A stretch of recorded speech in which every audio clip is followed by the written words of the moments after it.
Hello, this is a free call from Gypsy Blanchard.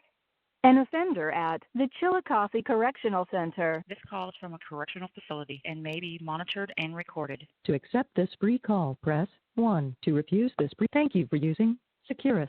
You may start the conversation now. Good morning. Oh my God, I have so much to freaking tell you. Okay.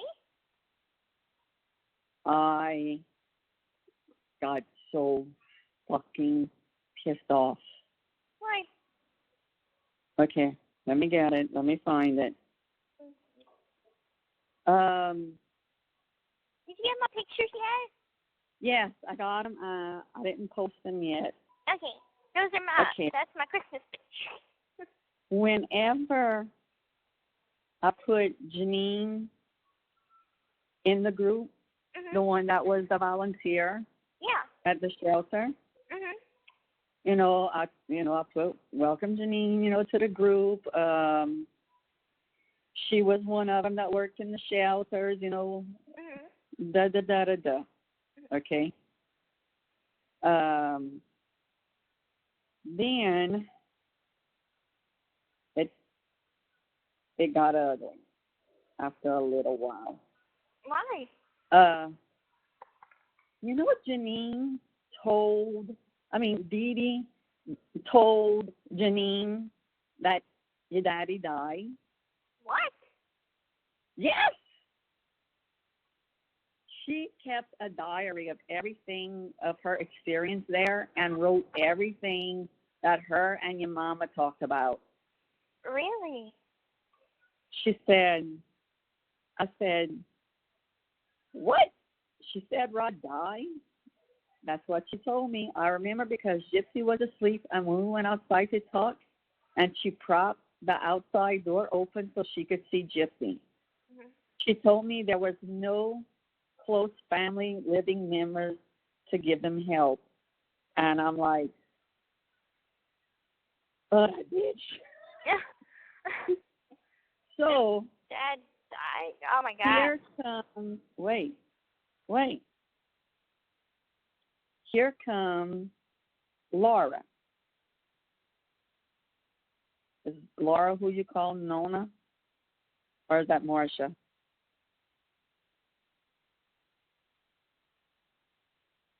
Hello? Call me back.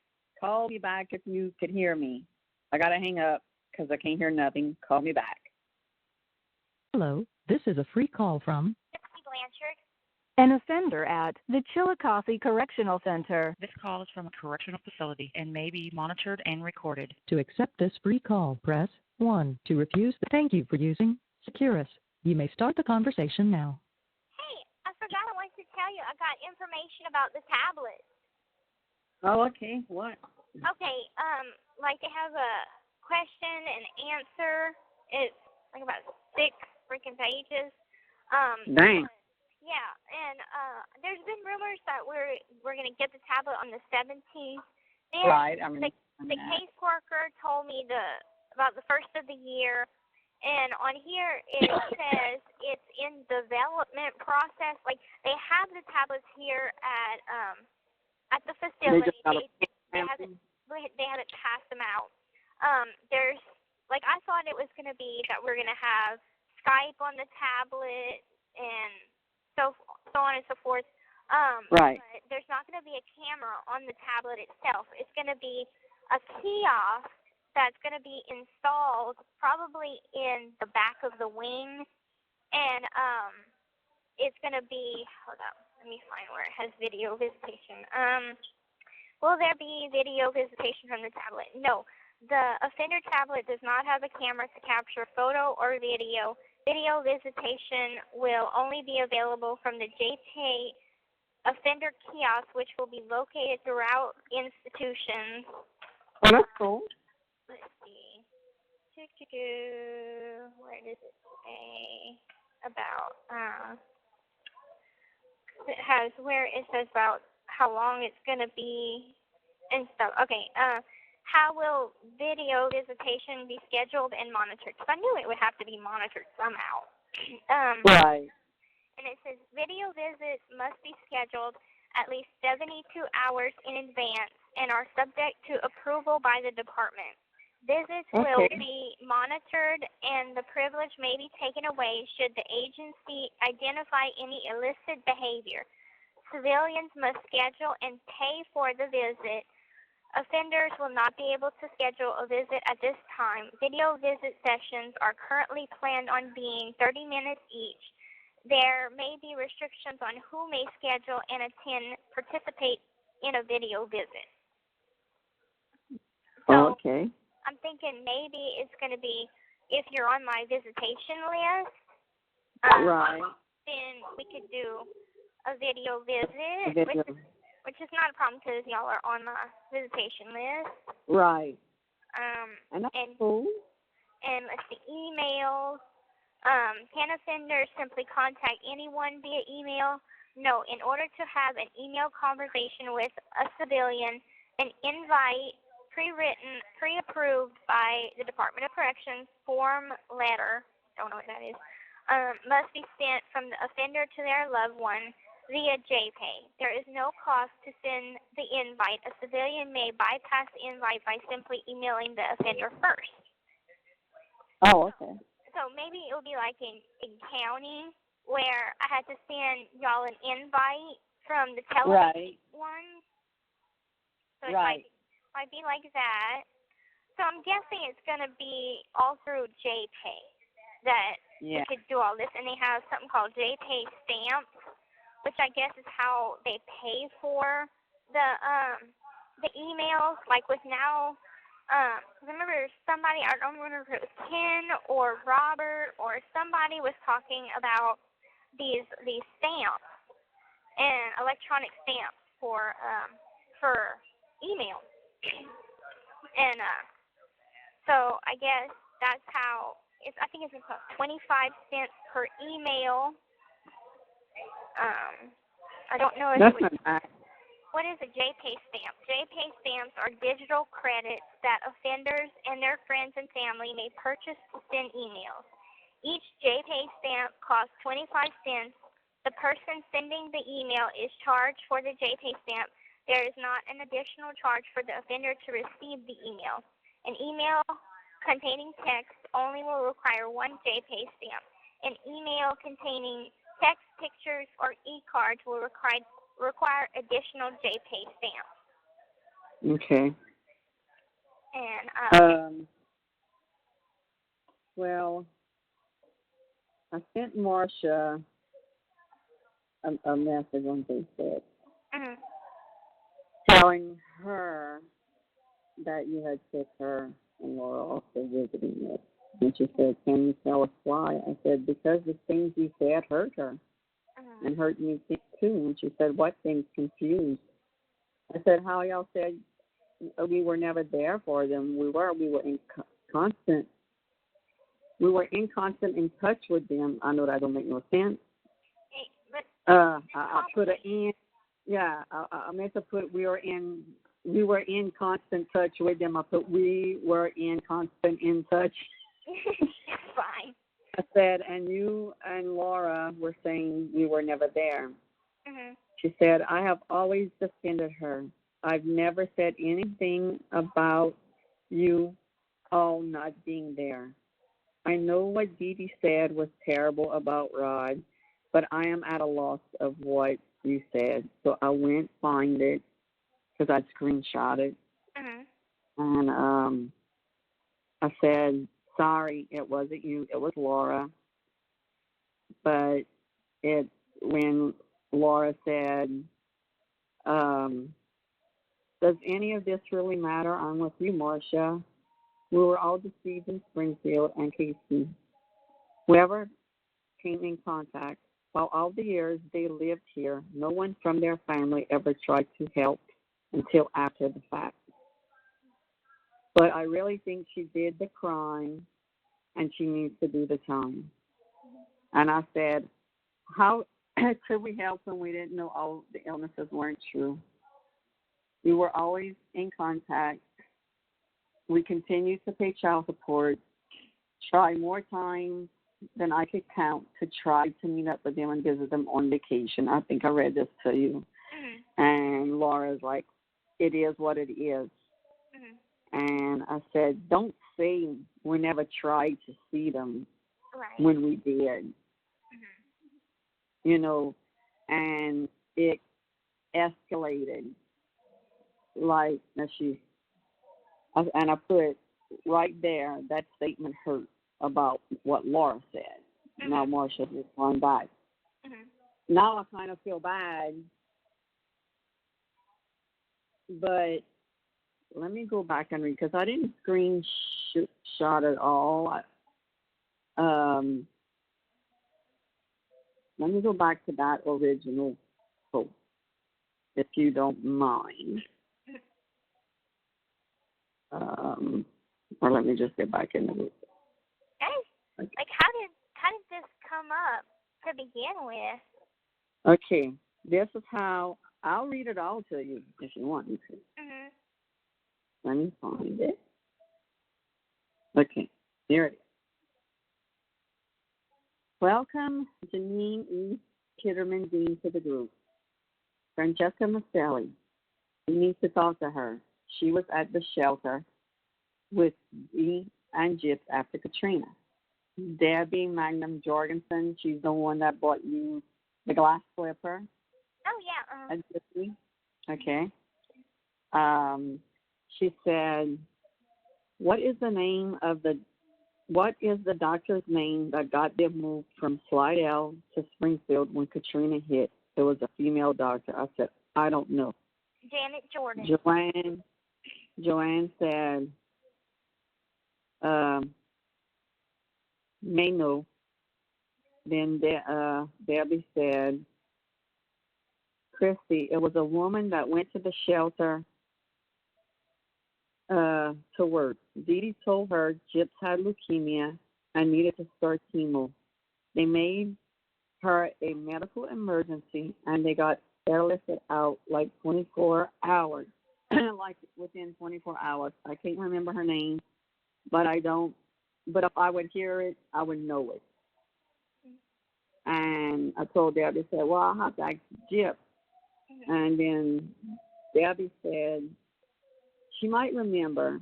After that, they were moved and Gypsy was discharged. DeeDee told me she wouldn't take DeeDee's calls or see her when she went to the office. DeeDee said this female doctor, abandoned us. I think that doctor had figured out what was going on and didn't want anything to do with her at that point, when it was determined by blood work that she didn't have leukemia. I wonder, after watching Dr. Phil, if this woman in the blue scrub on the front porch of their house was her, but I don't know for sure. Yeah, it was. Then Joanne says, DeeDee didn't tell me anything about doctors. She told me all of Gypsy's illnesses and how they were having a bad time. Katrina and Gypsy's illness said it had had her exhausted, and Gypsy's father had passed. And Debbie says, well, we know that wasn't true. Right. Janine said, all the doctors that laid their finger on Gypsy needs to be put in jail, just my opinion. Then Joanne said, yeah, she had me food for sure. What shelter? Then Joanne's like, what shelter? There wasn't a doctor at the shelter in Covington that I know about. DeeDee and Gypsy was at the shelter I was at for more than 3 weeks, because I was there for almost 3 weeks. And then I'm like, Janine, what? She said Rod died? She said, that told me. I remember because Gypsy was asleep and they went outside, and DeeDee propped the outside door open so she could see Gypsy. She told me that there was no close family living to give them help. And I'm telling Janine, oh, that bitch.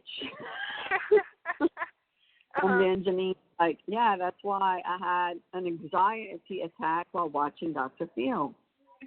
Gypsy might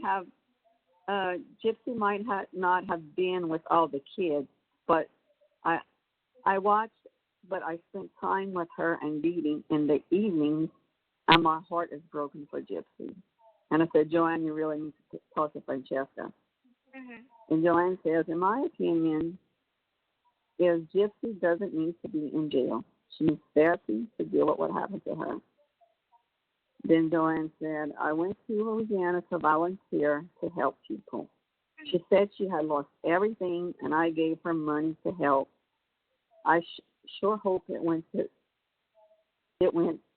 take care of Gypsy. Then Marcia says, does it matter what the doctor's name is? She was doing a good deed and got deceived, like the rest of us who took them in. Then Laura said, Dr. Janet Jordan retired. And Debbie said, yes, that was Dr. Jordan she's seen in the ER and wouldn't have patients other than going through the ER. Right. Then Laura says, Janine, if that's the case, start with the one that Gypsy saw on a regular basis in Louisiana and move to Casey. Children's Hospital after Katrina. That's why DeeDee pulled Gypsy from Mercy in Springfield, started taking angel flights to Casey till she bought her a van.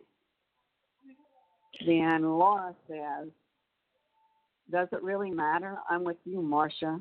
We were all deceived in Springfield and Casey and whoever came in contact. While all the years they lived here, no one from their family ever tried to help until after the fact. I really think that she did the crime and she needs to do the time. I said, how could we help her when we didn't even know the illnesses weren't true?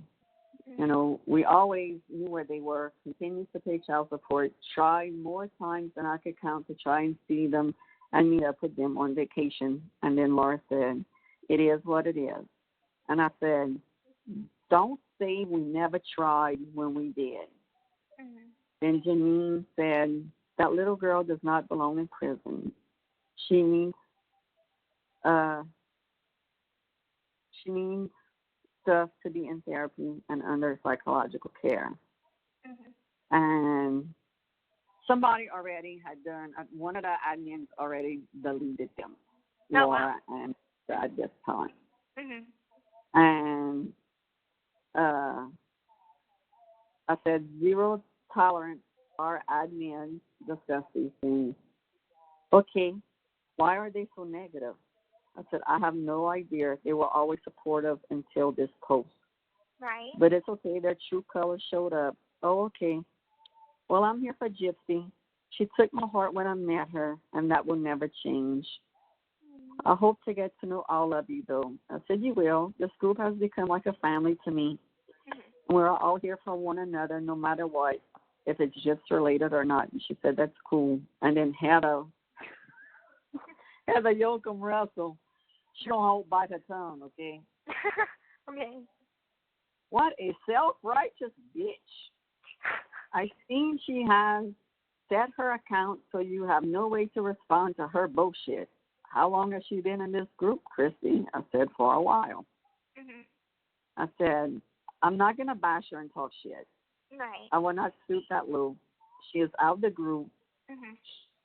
They both are now. So it is what it is, like she said. And then Jerry Lynn Smith, she's going to be writing you. She had a letter written, but she couldn't find it. She finally found it, and she's like, oh, God, I need to update it. And Jerry's like, wow, I love people who have no clue of the depth of the pain this child went through and are so quick to throw nasty comments, judgments, and speculation. If you feel so negatively about Gypsy, why are you even in a support group for her? Then Beth Hogan. This is a support group for Gypsy and the Blatcher family. If you cannot be supportive of them and you will not do this negative, and you will, I hate when I try to read too fast. And then you want to do this is negative, but feel free to leave the group or I will ban you. And I will not tolerate any negativity of this family that they have gone through. Mhm. If you're not going to support Gypsy and her family, you're out, period. Mhm. So you either exit yourself or I will remove you. Oh wow. And they were still in this group Mhm. because I still got to tag them. And I said, Laura and Marcia, we do not tolerate this in this group. Mhm. I said, I think y'all do not need to go see Gypsy again. Mhm. And then, there's more like, wow, I can't believe they did this. Do they know them personally? And, Yeah. and this And and I that. think And it's like, yeah. 2020 even went interview her and them. Yeah. And, back in 2020, it's like, do you have any cards that Gypsy sent you? And she's like, yeah. So she pulled out all the cards that I sent her. The painting of Teabag Goo and her dog Mo that passed away with Jesus. Stuff like that. So I mean, I know that they did interview for 2020. Right. It's like maybe Yeah. was it something I said in Dr. Phil? Because I felt like there was nothing different that I said in There Dr. was nothing Phil different, baby. And but I mean, I kind of knew something. Maybe they felt still a little bit upset because whenever y'all made the petition, remember they didn't want to sign. Right. So I kind of got an inkling back then, but I was just like, maybe it's going to take a little time, or maybe that's how they really feel. It's like, I did the crime and I should do the full time. It's their opinion. Does it hurt? Yeah, of course it hurts because it hurts because you know these people. Mhm. That's why it hurt me. Mhm. Like if there would have been some person that I didn't know, I wouldn't give two shits about it. Mhm. But these people you have spent so much time with and everything. And look, Jana says this, Jana Cox. Funny story with these two. They were friends with DeeDee. They sure the heck are free to claim that nobody helped or wanted to visit, but sure in the heck didn't know their good friend was the scam artist of the century. Right. And then I put, and they did the 2020 segment, and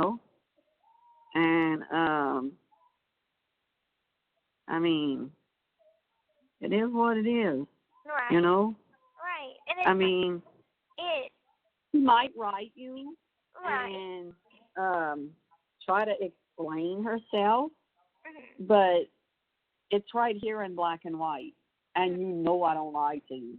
Right, and I know that, and there has been. This isn't the. This call is from a correctional facility and may be monitored and recorded. This isn't the first time that I've lost friends. I've had lost a couple of people along the way, and I've dealt with it, like losing the 501st Legion, losing Kim and David. So it's not the first time that I've lost friends. Right. And, now, Marcia just sent me this. I never saw that post. I'm sorry, but I did not say that. Just because Laura put my name in the post doesn't mean I agree. I'm sorry she even said that. It was hurtful. But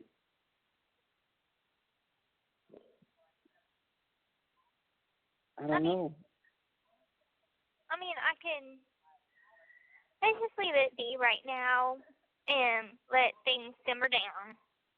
And I'll think about it and figure out what to do from there. Yeah, I'm gonna let her know that you sent her a Christmas card, right? Yeah, I sent her a Christmas card. Yeah.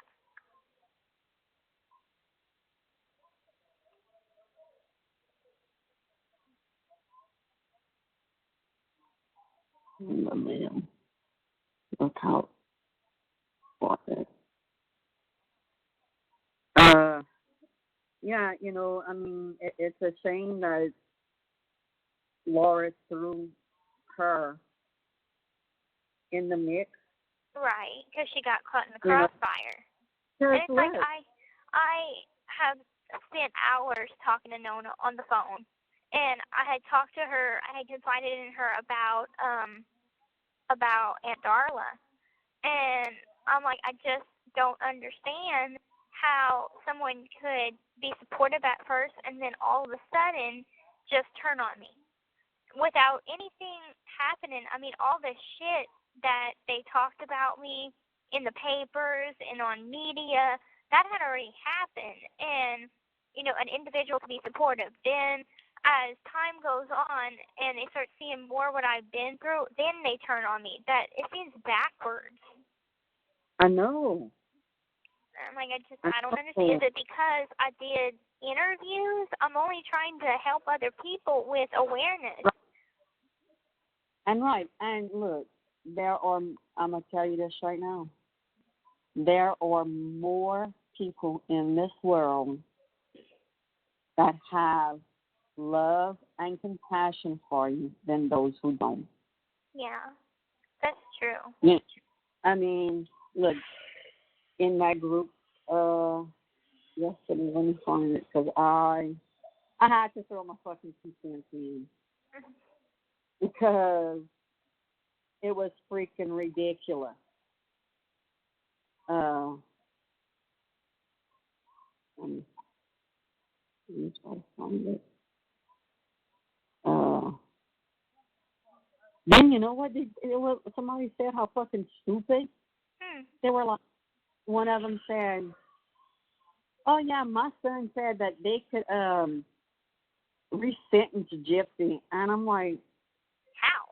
Who the fuck told you that shit? Right. I mean, like, seriously. If I did an appeal and I appealed it and my appeal went through, then I can go through the case again and get resentenced. But I didn't put an appeal in. Right. Because I would have to reopen my case and go through the process again. Right. I'm trying to find it. It was funny. Somebody put, if I can, I'm trying to find it, but they were like, okay, I have a question. When Gypsy gets out, how would y'all feel if she lived, next door? Now, this is in the big group. In where? And in the big group. Mhm. And somebody was like, well, I wouldn't have no problem with it. Several people like, I wouldn't have any problem with it.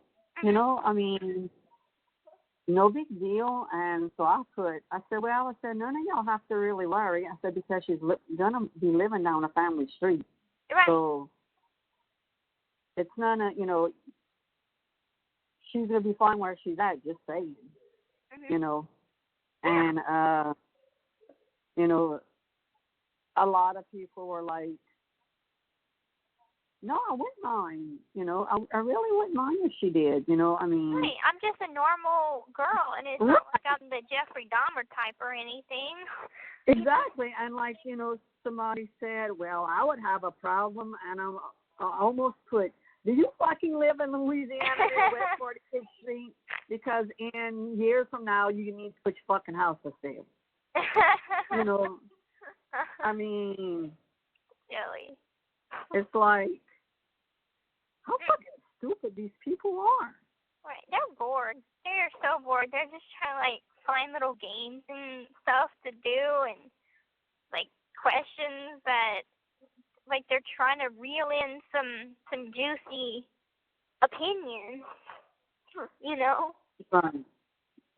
Right. Just the one that started that shit, like, oh, if she would go to trial, let's be the Right. the judge and jury. And I'm like, there's what no the point fuck? in doing that.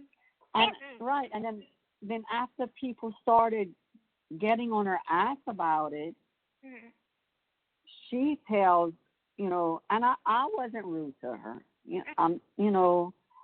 I wasn't, throwing F-bombs. I wasn't, right. This and that, and because I didn't have to. There was other people doing it.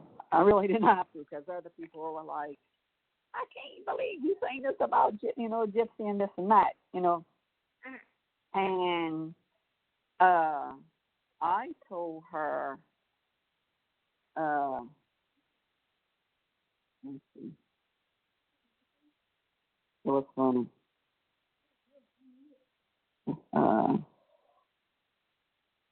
Dawn laid into her freaking ass big time. I mean, big time. I didn't really have to, do anything. Because, yeah, okay, now, like, when, she's telling me now that she's in her 60s, but her mom had Munchausen by proxy, and she went through some rough stuff. So it's like, if you went through some things, why do you want to post, oh, let's be the judge and jury, and these are some facts? Right. I mean, it's like if anyone can understand it, how about, someone that can relate, Yeah. Like now she's like, she sent me I sent her a private message. And this is what I told her. I said, I'm here if you need to talk. You stay strong because of what happened to her. And she said, thank you. You're a good woman. Speak to Gypsy. Tell her about me. I'd be glad to write her. Might help her figure some things out, like feelings she may have. I'm sure she's dealing with some turmoil. Have a blessed day. And I said, you really need to stop putting speculations in that group. All you're doing is causing more drama, and people will gang up on you. And trust me, it's not fun. She said, thank you for the advice. I do understand that. I said, you're welcome. I just hate to see people argue. And she said, me too. But I don't want this woman hasn't gone to therapy. She just blocked it out. She has trust issues. So it's like, not a good you thing don't need to her for advice. Get help right after you get out of that situation. You get help. Like I told her, I said, I said, you're never too old to go see a therapist. Right. You need to get over this so where you could start trusting people. I said, you are not trusting people because you didn't deal with it. Right. And you are still thinking, oh, if my mama did this to me, then they're going to do this to me. So I don't know. It's like, I know that you know for a fact that we will not, do that to you. Oh, no, I know. You know that. Right, I know that. Like, I know the differences between you and Dad and how Mom was. I know those differences. And I know that there's, like, just like whenever Dad is being protective, I get that it's coming from a good place. Whereas with Mom's quote-unquote protectiveness, it was not coming from a good place. So I have grown enough to know the difference between the two. Right. And I know how to behave.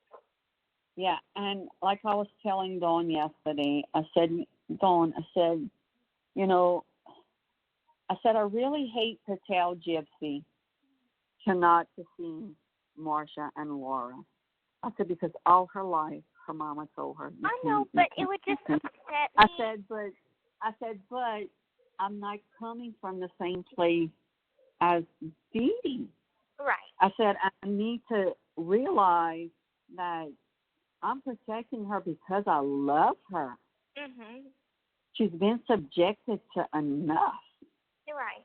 And you know? Yeah, I know the difference, and sometimes it's like you already know what I'm going to tell you about this situation, because I know, like, Laura and Nona had wanted to come visit me, and they said that they're just planning out when, and so, now I probably would have said, yeah, like, don't come right now because I'm hurt, and I really just, that would be an awkward visit, and so,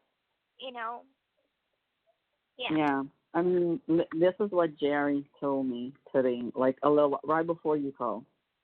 Mm-hmm. I told her, I said, I can't tell you how blessed I am to have met you and so many others. And she said, we are equally as blessed to have you and Gypsy and Rod in our lives, honey. Y'all are an inspiration.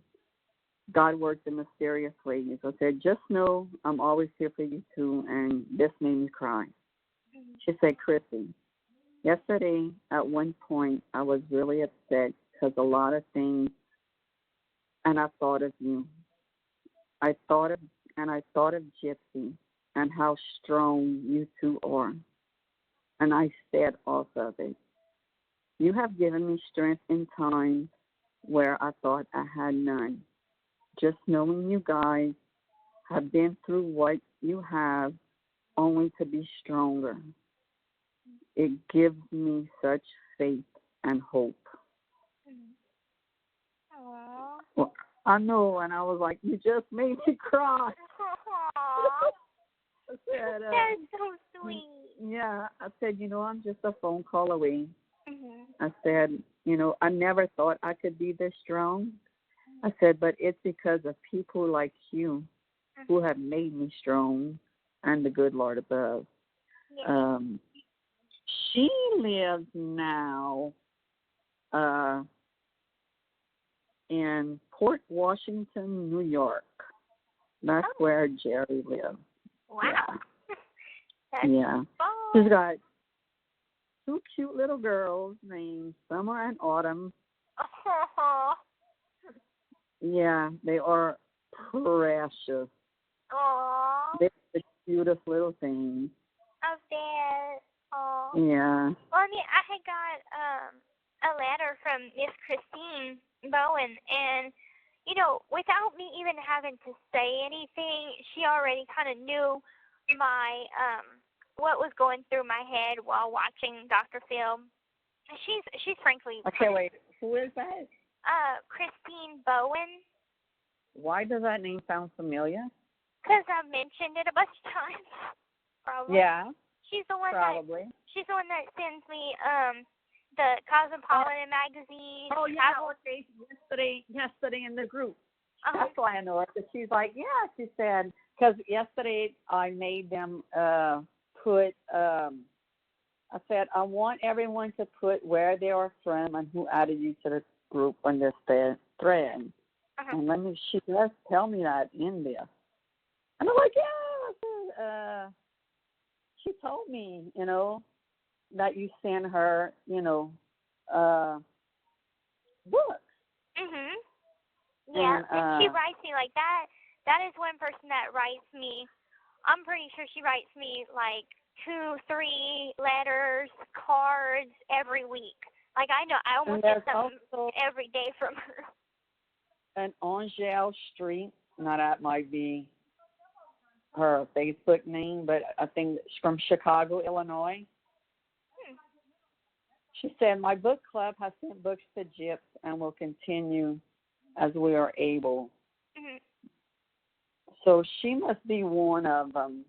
Probably, because sometimes I'll just get like a book that I don't know where it came from, but because they don't give me the name of who sent it to me, and I'll get like magazines that I don't know who signed me up for them, but like I know Miss Christine was one of them, and in her letter she sent me recently, she watched Dr. Phil, and she's like, frankly, I am pissed at Dr. Phil because of the first question he asked me is, do I think that I should be in prison?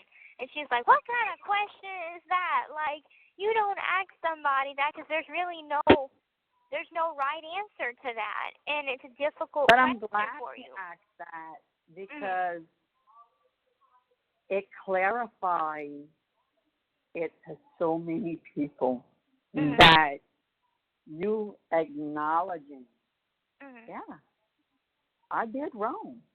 Right. You know, and I got to do what I got to do. Right. You and know? it's like I want so to put people that. were glad. People were so glad to see. Wow, she, you know, that took some guts for her to say that. You know, I'm proud of her. That, you know, people were so proud of that. You know, like she's so strong. You know, to say it. You know, and Well, it's a hard question, and it's like it is. It's because I think I didn't want to lie and be like, yeah, completely. I totally deserve to be here, but also had the feeling of I miss my family. I want to go home. Right. I feel like there's no more lesson to be learned here. I could benefit more from going home to my family. You know, so I told her, I was like, yes, I do deserve to do time. I do deserve to stay in prison. However, I don't think I deserve the amount of years. Right. So. And your first parole hearing is in 2/21? December. Yep, 2/21. Yep. Okay, because Dawn had asked me, and I said, yeah, 2/20. Yeah, 2021. And she said, I guarantee you she's going home without that day. And I said, that would be the best freaking gift. And she said, so we're talking about, you know, the Dr. Phil episode too. And, you know, and she's like, yeah, people are saying she belongs in a mental facility, but no, she doesn't, because she's been drugged up all her life by her mama, and if she goes in a facility like that, they're going to drug her up. You know, and I said, and she's like, and Dr. Phil has some awesome places that he could bring her. I said, I know. I said, she has told me, you know, Mom, if I'm out and it's just a week I'm out and Dr. Phil comes calling and says, okay, Gypsy, you know, I have this facility for you, you know, to go to in Texas or wherever, you know, in these lavish, you know, places. You know, they're not hospitals, they're big homes and, you know, this and that. I said, she told me, Mom, I'm going. You know, I don't care if it's for 6 months or whatever. I'm going to go, and do what I got to do to get myself better. Right. And Dawn was like, oh, my God, she's just so awesome. You know, everybody has seen how far you've come from the documentary, you know, to the Dr. Phil. Right. I mean, everybody's like, oh, my God, you know, she's so strong. I wish I had half of her strength, you know. Well, that's sweet to hear, because a lot of times I don't think I'm strong. I'm, like, barely hanging on by my fingertips. And right. I know, because I feel the same way, and when I feel bad, I go in the group, and or somebody will send me something like at the perfect time. You know, I mean, just like I it's nice to have support and letters of support, because like Miss Christine says, like she was telling me that she remembers my first letter to her, and in my first letter, I told her that I had not seen the HBO documentary, and I would prefer to watch it with y'all.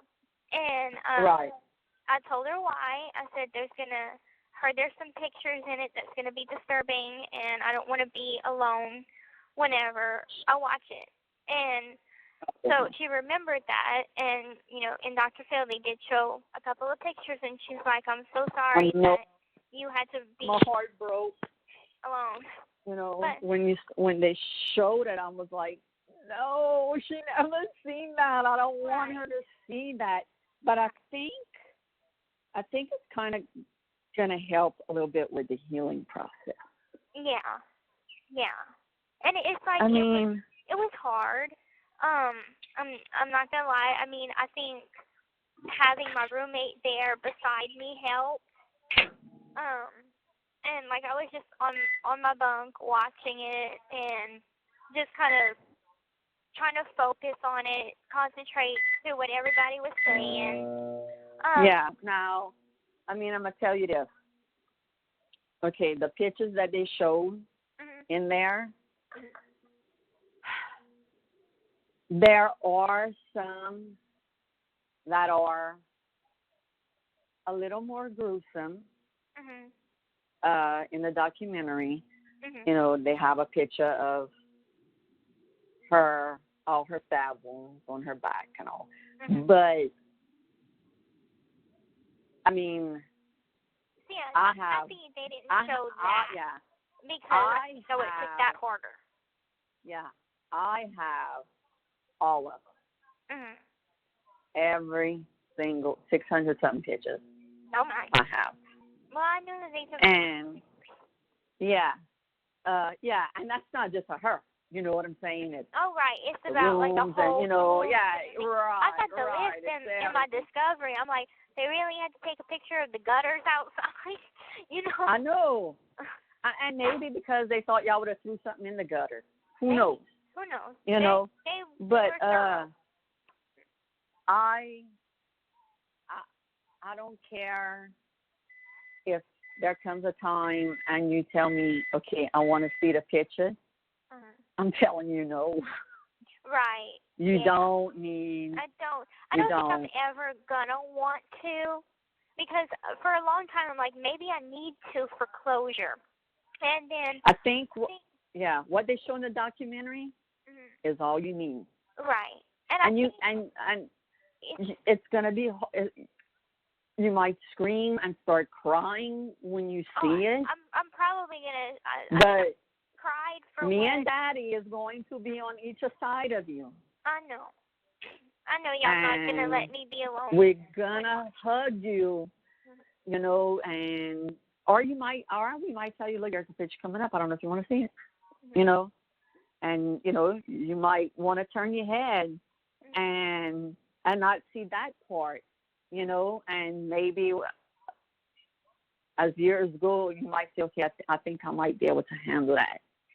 You know, but I don't think I'll be able to ever handle like all the autopsy pictures and stuff, because I think, remember back whenever I had asked for the discovery from Mike, I think what I was looking for is I wanted to know that she went peacefully and that she didn't suffer. And through like the interviews that I've done, they're like, you know, Dr. Phil said it, Amy said it. Like, I guess being stabbed is not. There is pain, and there is. That's kind of pain, what baby. was bothering me. I'm like, I asked Nick to do it that it would be painless and it would be quick.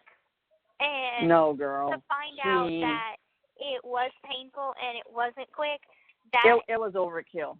Right. It was overkill. So that's why I needed to know that bit of information to be able to cope with it. Yeah. You know when you bite your tongue, how bad that hurts? Yeah. You ever bit you? Okay. Yeah, I bit my tongue before. I think that would, I mean, a fucking paper cut hurts. Yeah, that's true. You know? But there was probably a time when she didn't even feel it anymore. Right.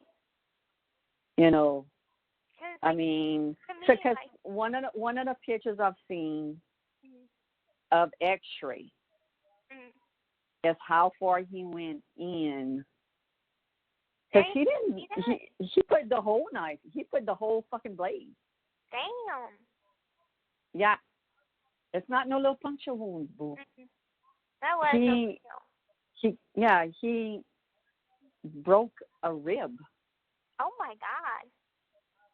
On the front, not the back. The front. The front rib cage? Yes. I didn't think the blade was that long, though. Wasn't it only 6 inches? Girl. Like, well, I mean, of where I guess maybe it was on her body, you know? Yeah, it could have been. But, I mean, there are 17 stab wounds. 17? Yeah, and that's not counting the slashes. Oh, my God. You see, I thought it was 10. That's what rumored was in county from inmates thinking they know everything. Right. No, 17. And that's what, like, Dr. Phil asked me and Amy asked me that, and I told him, I said, I don't know. That's information that at the time I asked Mike to keep from me. And not even Patty told me. Nobody told me. Right. Because, Mike he's like the daddy figure, he has... Yeah, I mean, I'm not going to go into graphic with you. Right, but... Of things that he did to her. But I want to say I counted 17 puncture wounds. Oh, my God. Because it's like I knew whenever you told me about I read in my first probable cause statement, whenever it said that he cut her on the back of the neck. And it wasn't until 2 years later, like recently, that I remembered a phone call that I had with him before this happened. I have that picture. Yeah. And he had said we wasn't discussing this on text or on Facebook. It was over a phone call. And he said that he knew exactly where he was going to cut her, but he would not tell me where. And he said, I don't want to tell you because it would gross you out. And it was gross. I said, okay, I don't understand, but I guess you're trying to protect me from it. So I'll agree not to know. And right. I didn't think about that till forever later, that this was planned for him. He knew exactly where he was going to do the stab wounds and the cuts. Like, he knew, Yeah. That's not the only place he sliced her. On the cheek, I know about that one. Yeah, from her ear all the way down her jawline. Oh, my God. Like, I don't understand. Like, it was overkill. And I remember he said that the more she'd fight, the more, violent he'd become. He would tear. Well, you could clearly see that, Gypsy, in those pictures. If that's what he told you, yeah, then it matches up. Because, like, Because it wasn't just one stab and then run and get out of here. Right, no. One fatal stab. Right, no. I mean, he took pleasure in that. He did. And that's it. That's right. I don't think, like, some people are like, he's gonna get 25 years, and I'm like, I don't even know all details, but I know that he was proud of it, and that is what. Well, if you have to go testify against him, you tell him that. Yeah, and he was proud. He was proud, and like he didn't cry. He whenever he came into my bedroom, and at this point after he raped me, he asked so it wouldn't be Victor anymore. Yeah, he went in the room and got the safe.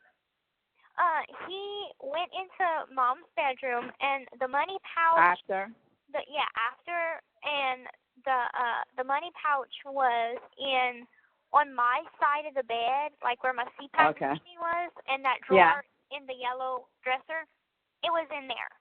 The safe was never touched. And he, I guess, maybe told the cops that it was in the safe or something, but Mom had the safe open his fingerprints won't be on the safe. Not that I know of, unless he touched it without me telling him to or something. Because there was no reason for him to go in the safe. All the money. Yeah, because the whole safe was going is in evidence. Right, and he never touched the safe. Not that I know of. Now his fingerprints would be on the yellow dresser that he touched. So. I touched that thing. It had so much powder on there. I was like, what is this stuff? There's a lot of baby powder. So it's I put my fingers in, perfect prints. I was like, what's that? And then I'm thinking, baby powder. Because that was the only room that it had it in, really. Mm-hmm. And I'm like, did they spray something? Or, because, what's this? And then you told me, no, Mom, it was baby powder. I'm like, oh, okay. Yeah. Because, Mom was a bigger woman, so she would have to put baby powder on.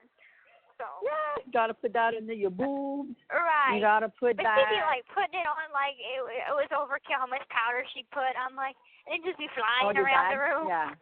Like, your dad's the same freaking way. He puts powder, and I go in to go take a bath. And I'm like, can't you just... No, it's not that bad, but it's like the floor got dots of powder. And I'm like, you can't wipe this shit up? Mm-hmm. Yeah? Mm-hmm. Well, didn't you like it? I'm like, oh, okay. every night. He puts powder. Keep one of those Swiffer sweepers or something in the bathroom. I just take my towel off, I get out of the tub and dry myself, and I clean it. Yeah, that's a good way, too. Yeah.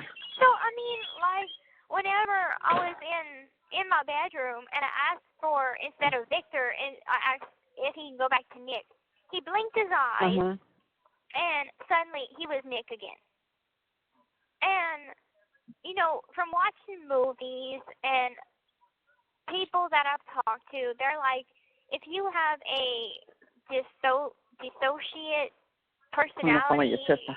Huh? Yeah. I'm your brother. Oh, okay. What? Dylan said you're famous here on the bayou. I'm famous up here too, bro. Yeah, she's famous up there too, brother. Famous in Alaska too. And Australia. And Australia and Sweden. Canada.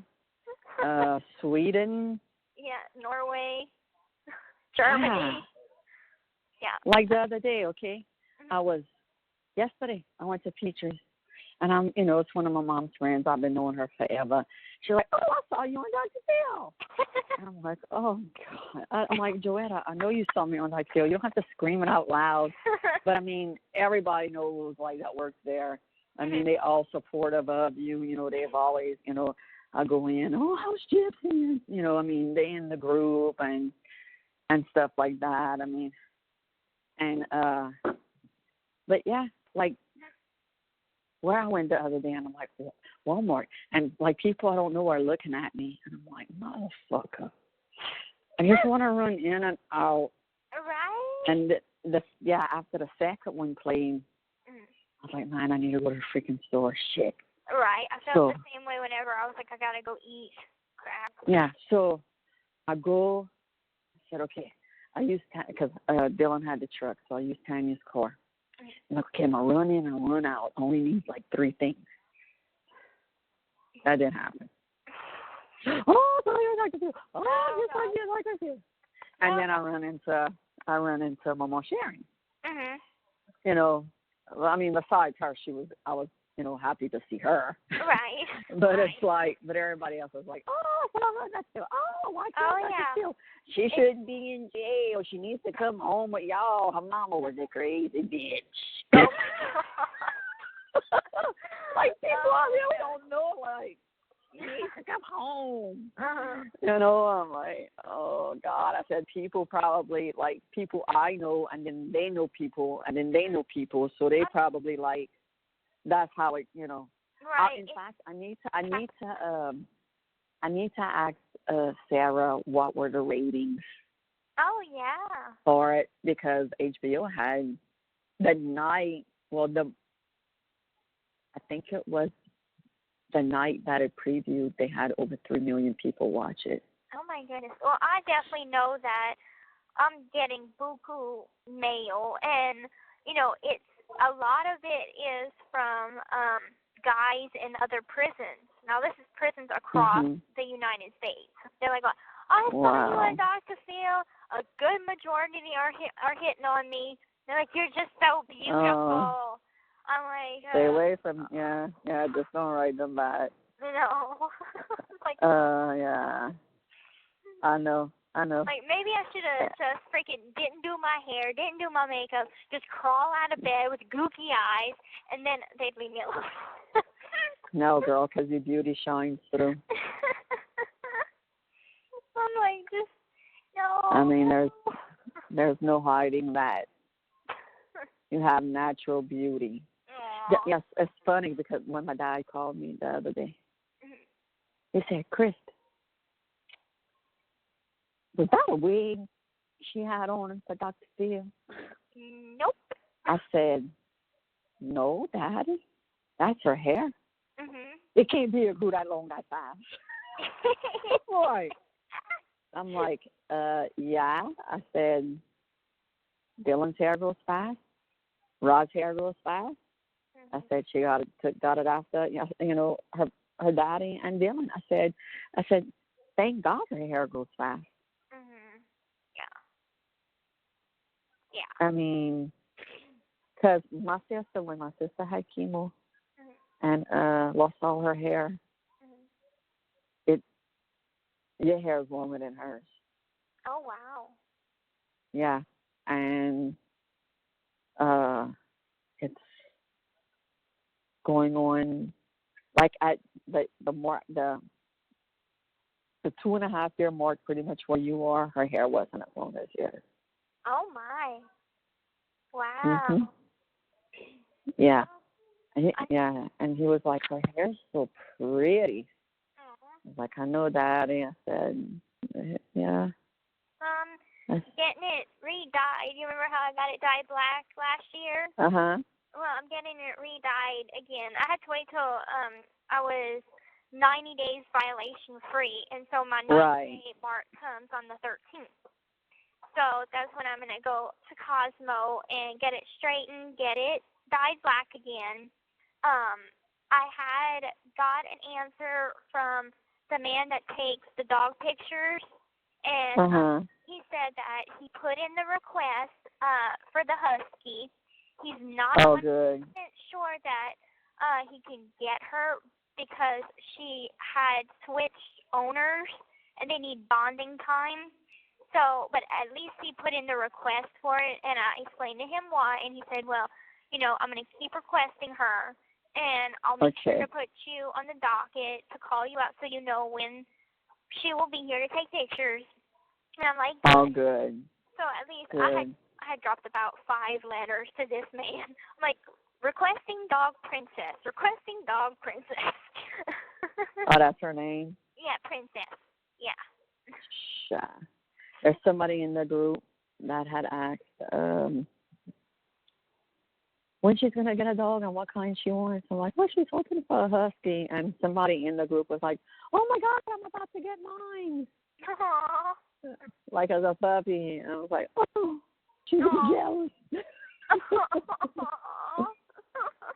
Yeah. Well, so when you going to call Ken? I think he's working. Because he texted me last night. He's like, she didn't call me tonight.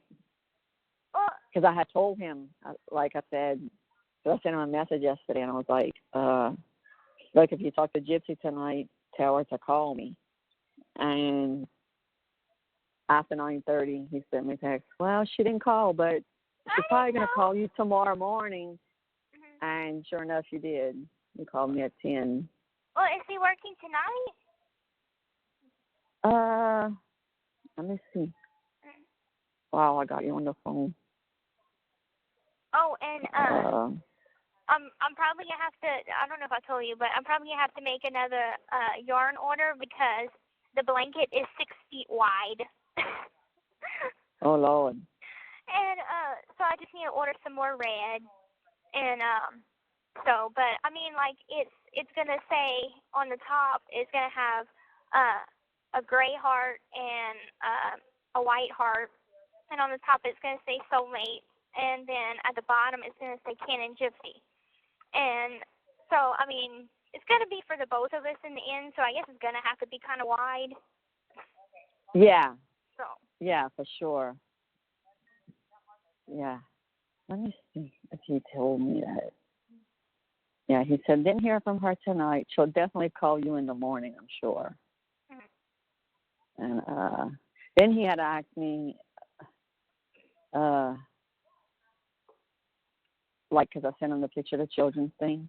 Mm-hmm. And he's like, you sure they didn't have her with DeeDee in New Orleans? And I said, no. I said, DeeDee didn't come till after they moved. He said, nope, he's off all weekend. Oh, awesome. Okay. Okay, well, I'll call tonight. She will call you tonight. I'm on the phone with Gypsy. It's good because I've been missing him terribly. So I'm happy he's off all week. Yay! Yeah. I mean, when we talked the other day, I was like, Ken, please don't you think that I think that you in this for fame or shit, you know. And he's like, I was worried. I'm like, you don't need to be worried. I never thought you were. Right. And he's like, whenever we was talking, I think on Monday, he was like, well, I think, you know, your mom must have known how I felt about you. And I said she didn't, because whenever I had called her after we had our visit, she was just as shocked as I was. So, yeah. You know, and he's like, I'm just worried that because of how everybody's been, you know, posting that they want to be with you and like Guy and whatever, I'm worried that she thinks that I might be like that. And I said, trust me, no. She don't think that at all. No. So. Mm-mm. And somebody said that too. Well, Marsha just sent. I told her, you know, that you put a Christmas card, and she said, I will. She said, I hope you and she understands that those were not my words. Thanks for telling me. I would have never known. Mm-hmm. And I told her I was on the phone with you now. Mm-hmm. Well, let her but know I'm gonna understand, you know, and let her know that, you know, I will take Laura off my visitation list. I'm gonna just put, she will put you back on. Mhm. So, you know, anytime Nona wants to come visit me, that's fine. But as for Laura, I don't want her to come visit me at this time because what she said hurts. Yeah, I put she understands. She will put you back on the visiting list, not Laura at this time. Mm-hmm. But yeah, Jerry was. She was like saying right here, because she read what was in the group, in that big old thing about the trial, you know, the judge and jury. Mm-hmm. And she said, it's people like that which I'm afraid of getting into Gypsy's life when she's out. I know you and Rod will protect her, mm-hmm. but she seems so trusting. It's going to be hard to shield her from it. I said, yeah, I know, but we will do what we need to do. Mm-hmm. You know, you like me. You have a gullible heart, mm-hmm. you know, and you want to think everybody's good, right. and everybody has good intentions, and that shows a lot that what your mom did to you is not affected to you towards other people. Right. It was her. Mm-hmm. It wasn't this one. It wasn't that one. It was solely her. It was her. Right. You know, that's how whenever new people come into my life, you know, of course, I'm cautious. However, I don't judge right off the flip, oh, this person's, you know, going to use me, abuse me, this and that. I don't do that. But I'm not so completely naive to say, okay, well, I'm going to hand you the heart off my sleeve. Here, go take it. Do whatever you want with it. I'm like, I trust you until you prove otherwise. You know, if you Right. give me a reason to not trust you, then I no longer trust you. But until then, I trust you. You know? Right. And I'm the same way until you give me a reason. Mhm. You know. But I'm the one that gives people 1,000 chances. Mhm. Yeah. Look at me and Tracy. Look at me and Tracy Bean. You know, like how she used me at the beginning, and you know, I caught her in one of the groups. Oh yeah, I'm talking to Kristy, and you know, this and that, you know, and everything. And I busted her on it, you know, and I said, okay, we're gonna start from scratch. She did it again, and I forgave her again. You know. Yeah. And Ken said, okay, thank you. I said, you're welcome. Yeah. So, I mean, anyway, there's nothing that I could tell Tracy now, you know, that could hurt anything. I mean, I did confide a lot in her, and she could have easily went to freaking KY3 or whatever and say, I know this and I know that, but she didn't. Me and Jana were talking about that the other night, and you know, and she's like, you know how lucky you are, Kristy, that she didn't go to the news, you know, because you were confiding in us some things, you know. And I was like, yeah, I know. I said, and that's why I guess I forgave her too, was because she had information, you know, and she didn't run with it. You know, she didn't even say in the hate groups what I said. All she was like, yeah, Kristy's telling me a bunch of stuff, you know, but she never went into the reason, like what, and you know, and people be like, well, what she said, and she was like, when the time comes, I'm going to say something, but she never did. You know, and she's in the support group. Now, Jana has her blocked, and Bambi has her blocked because Tracy hurt me, you know, with, you know, being distrustful, but she went after Jana and her job. What? Yeah, and, you know, and Jana's like, I can't forgive her, Kristy. You know, I just can't. And I'm like, I understand, and she understands. And Bambi's like, fuck her. She didn't do none of that to me, but she hurt my friend. And I'm like, well, that's how you feel, but I forgive.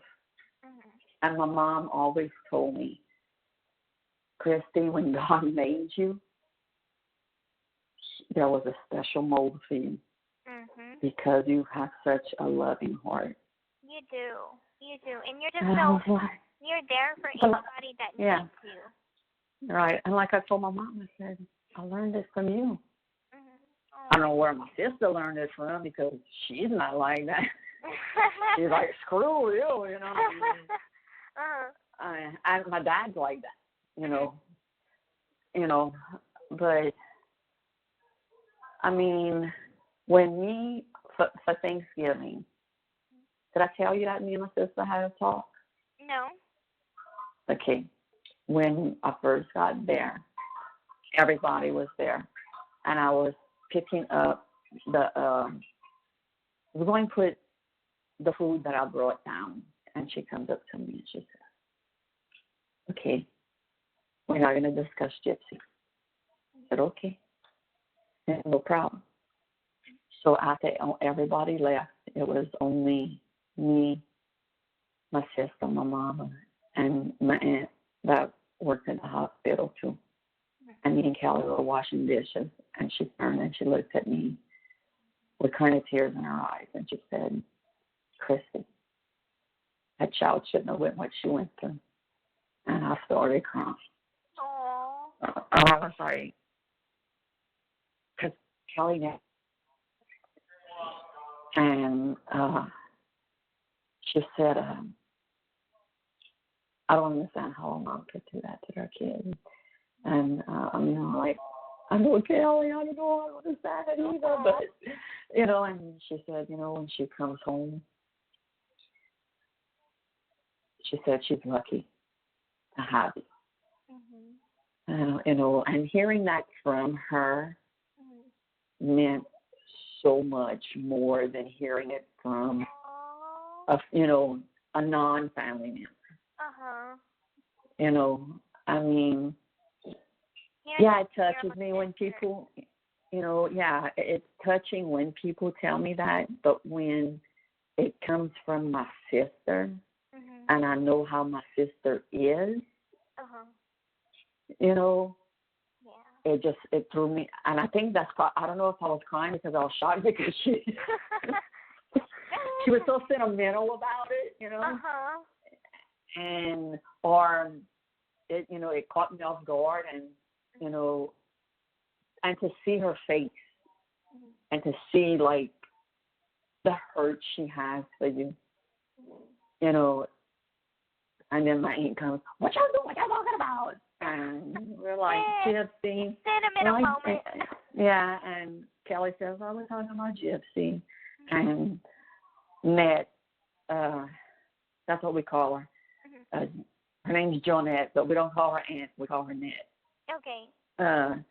That's what you're going to end up calling her. And she's like, I know. She shouldn't have went through that. Mama was fucking crazy. She's like, look, when you're going to meet these people, they are the sweetest people.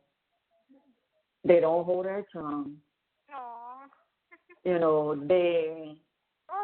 very blunt. We're talking to y'all whenever y'all had the bonfire. Everybody is so sweet. Well, that was for the reunion? Yeah, for the reunion. That was your dad's side. That wasn't my side. Oh, wow. My goodness. There's just such a big family. Girl, huge. My family's not as big as them. Mia's like half the time, Mama, who's that? Mama, which one's that? Because they live all over the place. So like Mia's like, Mama, some of my cousins are just freaking weird, like the ones from Arkansas. And I'm like, yeah, Mia, they're kind of weird, Is that the? I can't talk to them. That's Aunt Abby. I got a card a while back. I think from Aunt Abby. I think it was it Glazel? I don't know how to pronounce it. Oh, Angela Glazel. Yeah. Yeah, that is Dad's first cousin, and it's her kids that Mia says are weird. Okay, gotcha. They are weird. Like when you're going to meet them, you're going to be like, Mia, you're right, they are weird. Okay. They are weird. Okay. Mia's going to be. I think it was for last Christmas. They sent me a Christmas card, and I sent them a picture of me and the doggy. And my teeth was broken at the time, so I wasn't smiling. Smiling, right. I'm glad you did that. I'm glad you sent. Angela's not weird. The mama. She's not weird. Okay. So you don't have to worry about that. Right. But man, I've been having the shit all freaking day. What? Oh. Yes, whoever's listening to recording, yes, I have the shit. Hey, I just think, and you know how I'm lactose intolerant, so I've got the GERD. Yeah. Well, I went to the diet doctor yesterday. And he put me on some diet pills, and that makes you anything you eat, you're gonna crap. No, it's called Didrex. Okay. Yeah, I remember. It gives you energy. Yeah. It gives you there's all kinds. Mom has this Xenical, and that shit makes you poop oil. Oh God, no, I'm pooping shit. I ain't pooping no oil. But the old man, the doctor, he was so sweet, and he was like, "Okay, you weigh 163. When's the last time you weighed that?" I said, when I was pregnant, Uh-huh. and she started. He's like, well, what's your weight goal? I said, I want to go back to 135, 130. Mhm. Yeah, we're gonna get you there. Okay. And I was like, oh, thank you. And he was like, he's this old little man. He's the cutest little thing. And we sat down and we bullshitted. And look, the doctor's appointment's in Raceland, which is like 15 minutes away, like going towards Thibodeau. Mhm. So I walk in there, and there's 3 people I know. Oh, I saw you on Dr. B. Oh God. Yeah, and the workers are like, why are you on Dr. Pill? Oh my goodness. So, kind of explaining it, and my friend Ken was like, man, I went to school with DeeDee. I didn't realize she was that fucked up. Yeah. And, stuff like, because, I mean, it catches people by surprise because down here she was nice. Right.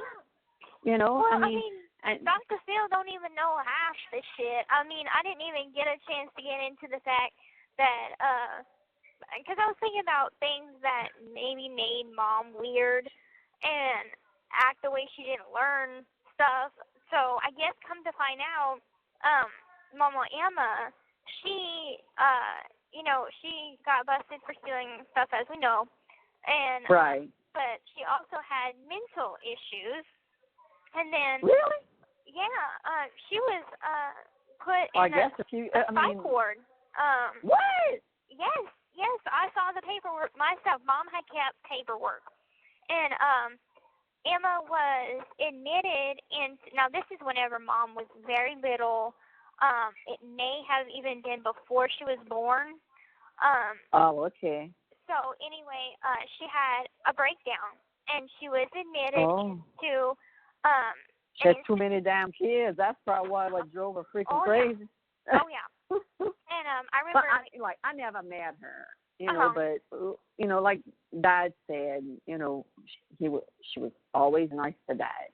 Right. Even when he wrecked and they wouldn't get him out of jail, I mean, they didn't yell at him or nothing, I mean. Even when they told her that she was pregnant, she sat them down and was like, DeeDee, you shouldn't be carrying a baby because you were such a sick baby.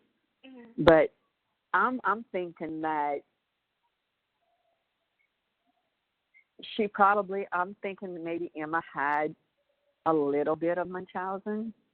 But she only did it to your mama. She didn't do it to the others. Because your mama hardly ever went to school. She was sick. Your mama got everything she wanted. Claudia and Darla didn't. Right. So that's where I was kind of piecing stuff together last night. And, I don't know if you know, but Claude was really good at forging shit, on paperwork. And, I guess that's where Mom took maybe some of her forging skills from, because she could be.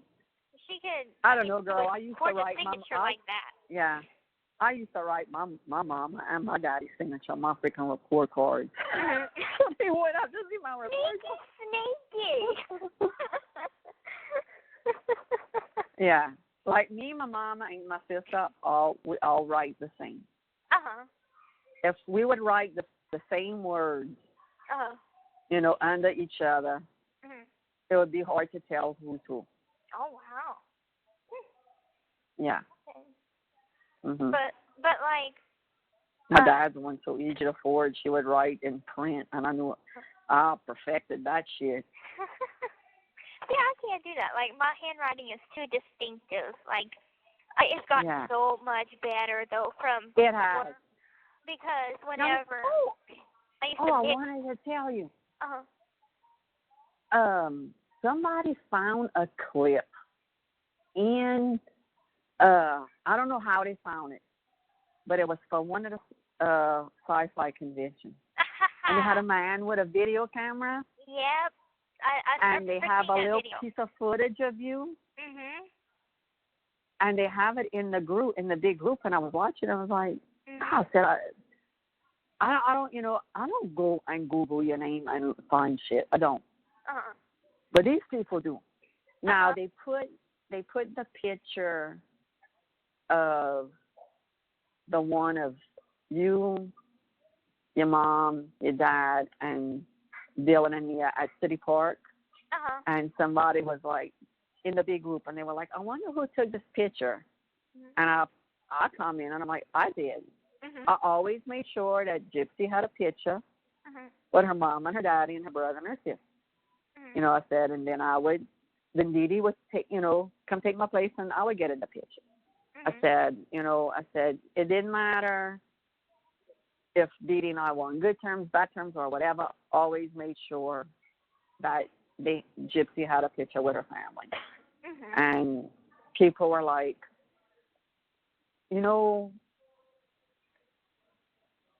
I'm, like, I give you so much respect for doing that, Mhm. and I'm like, look, doesn't matter. I mean, I was there, and that's when we got along, and always made sure, the few times we were together, Mhm. that you had a picture with your mom and your daddy and your brother and your sister, because that is your family, Right. Mhm. I Mhm. mean, yes, I was, but it was good for you to have a picture. Oh, that's my mom, my dad, my brother, my sister, and me. Mhm. Yeah. I mean, And I understand that. yeah, I came from a broken home. I came from a divorced family. So, I mean, the last time I had a picture of me and my mom and my dad together is when I got married. Mhm.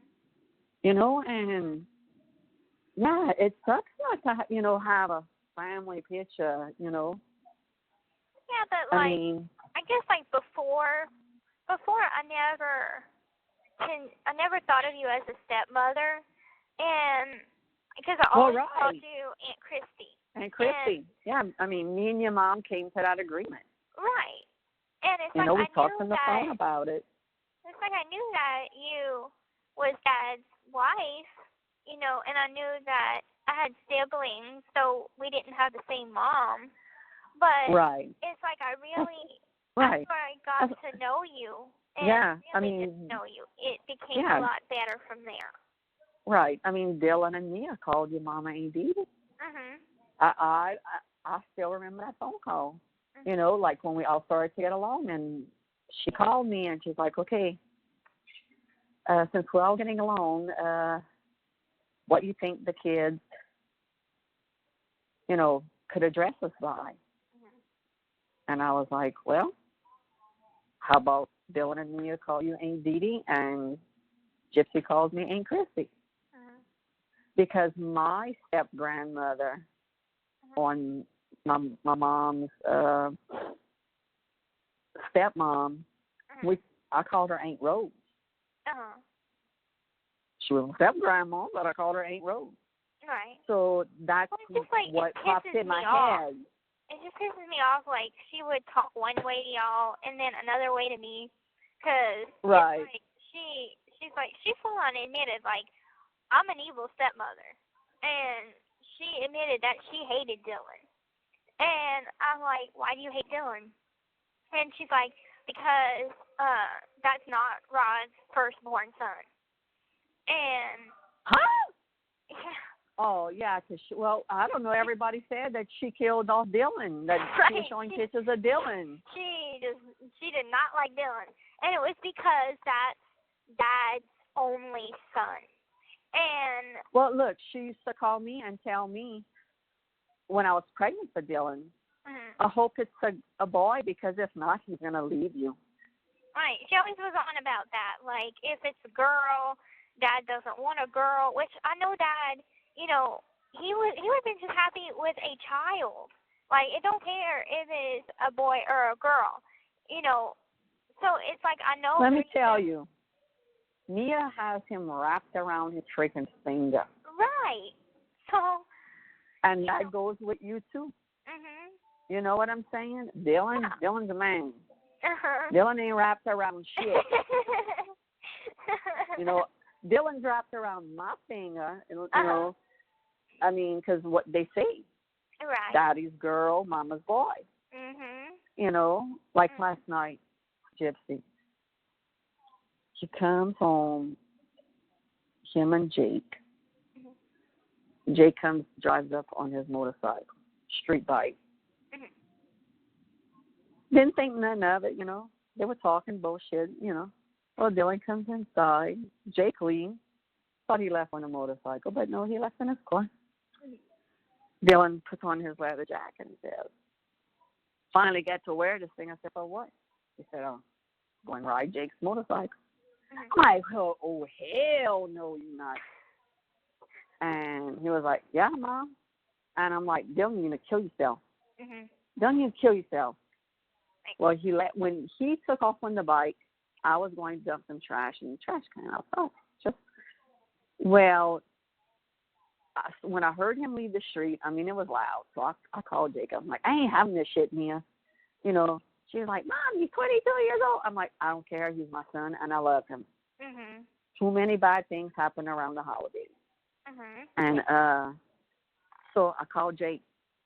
I said, Jake, you better call Dylan and tell him that you want that motorcycle back. He's been begging me about 20 times, and, you know, and I finally let him use it, and, you know, this and that. And Jake's related, you know. And I'm like, Jake, why don't you get that motherfucking motorcycle? So I text Dylan. I'm like, Dylan, please be careful, and I love you. So he calls me. He's like, what you did? You texting Jake blowing up his phone? I said, I called him one time. And told him I didn't want you on that bike. And he's like, well, Jaren's with me. And Jaren, one of his friends, has a street bike, has a motorcycle. It might be a Harley. And, you know, he's good. You know, he's safe and everything. And he's like, I'm with Jaren. We at WOW. So that's what it really was. I'm like, send me a picture of you and Jaren. He's like, why? I said, I want proof you with Jaren. So he sent me a picture of him and Jaren. I was like, okay, I feel better now. You know, so I sent the picture to Jake, and I'm like, okay, I feel better now, you know, da-da-da-da-da. And Dylan just went right a little while ago because Jake's going to be coming at his bike. And I'm like, you know, my mom and dad almost got killed on a motorcycle. My dad still rides. You know, I mean, they almost got killed. Somebody didn't see them, you know, and the guy was crossing the cross street in New Orleans, and my mom and I all got hit. And then Mama Sharon's brother, Carl, he got killed on a motorcycle. Before I was born, or I was young, and so it's a scary thing. Right, and of course, you know, I freaking crashed with Claude on a motorcycle, skinned up my knee. Right. Yeah. Hey, look, I dated a guy, and he had a street bike, and he was turning to go back. We were turning to go back down the street, and the back seat was loose, and so he was careful along the highway and all, but like when he turned to go into his street, he kind of went fast. I flew off. Oh my God! I landed in the grass. Oh, you know, God. I wasn't messed up or nothing. Right. And I mean, we laughed. I'm like, you son of a bitch, you know. And I mean, the seat and all I had in my hand. Oh my God! You know, yeah. And I was Wow. like, I was like, Chris, what the fuck? And he was like, I knew you weren't gonna get hurt. I'm like, how you knew that? He says, because you're young and you know, and this and that. I mean, this was before me and Dad. This was right before me and Dad had started dating. And like, you asshole, you know. But I mean, I've got into four-wheel accidents, you know. But man, when you're on a motorcycle and if a car hits you, they're not hitting the door panel or your back bump. They're hitting you. Right. You know, that's what freaks me out. You know, Yeah, it gets me worried. it's been so long since I've been on a motorcycle, and I haven't been back on one since the accident. Because Yeah, I go ride with my dad. Mhm. You know, in Texas and stuff. Like he I has want 2 those trikes. mopeds. I want a moped. Yeah. Yeah, he has a Harley with 2 wheels, and then he has 2 Harleys. That's her trikes that have the 1 wheel in the front and the 2 wheels in the back. Mhm. She had a white one and a black one. The white one was for my stepmom, and the black one was his.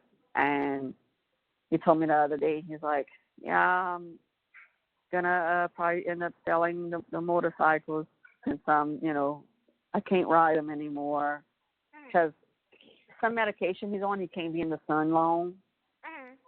You know, and I'm like, Daddy, no, I want the trike. Save me the trike. And he's like, you really want the trike? I'm like, yes, I really want the trike. And he's like, okay. But he could easily freaking sell it, and I'd tell me I'm going to be pissed. And then he's like, what are you going to do? You're going to get mad at me after I'm dead? You know? Because everything's willed to me. You know? Yeah. So, because him and my sister don't see eye to eye. But, like, I'm going to give my sister, you know, she don't know that, but I'm going to give my sister, you know, her share. It's only the right thing to do. He was in her life more than what he was out, so. But I gotta go use the bathroom. yeah. I love you because right now I love my you belly's too. gurgling. Oh God. Oh yeah, that's true. I gotta go. So Okay, bad. I love you. Love you. Have a good talk with Ken. Thanks. All right, love you. Okay, love you. Bye. Okay, bye. The caller has hung up.